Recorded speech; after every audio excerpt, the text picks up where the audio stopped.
Now, the reason I love garbage collection as a qualifier for Java developers is it really cuts to the essence of how Java works, both as a language and an operating environment.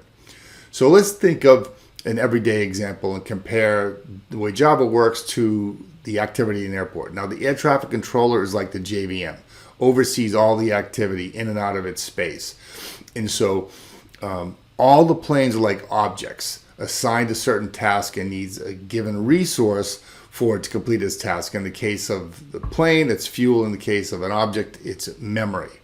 And so the JVM is going to stay in constant communication with each of the objects in memory through a radio signal. In the real world, it's going to be through a reference. A JVM has a reference to every object that's performing its task.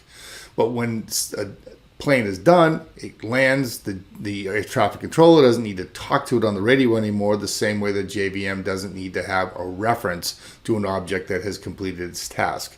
Now, its resource, memory, can be put back in a central repository for distribution to another object. Now, there's a couple of questions you can ask a developer. Like, can a developer force a garbage collection to run? Some are going to say you can. They're going to say using system.gc or runtime.gc, but that's false. A developer cannot control when garbage collection actually happens. Now, those system commands do exist, but they only serve as a hint. Now, let's dig into some extra credit. If your candidate really understands this part of it, ask them about the generational approach and ask them to describe it. And here's, again, a simple analogy. Think of the generational approaches. Think of a NASCAR oval.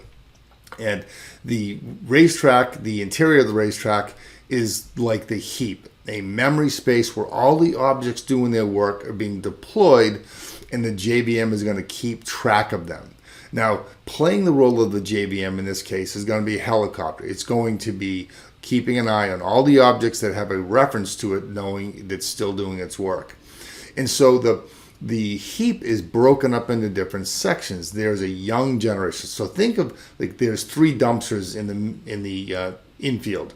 The young generation is off to the left, and most of the objects that will get marked as eligible, that will lose its reference, it's going to happen in the young generation. All right, and then some of the objects that continue to do work and maintain a reference, they're going to be pushed to the dumpster in the middle, or the old generation, or sometimes referred to as a tenured.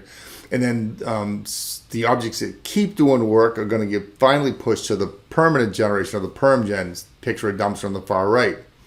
And so one of the things that the JVM does, it makes use of an algorithm, most frequently something called mark and sweep.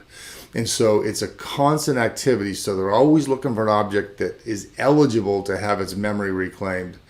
And so they'll go around and they will mark an object that has lost its reference as being eligible to have its memory reclaimed. It doesn't get reclaimed immediately, but it does its sweep. It looks for objects that don't have a reference.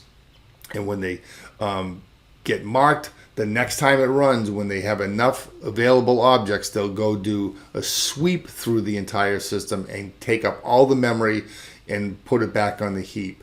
So see if your candidates can talk about this generational approach, because if they can dig down like this, you know your candidate really knows their stuff.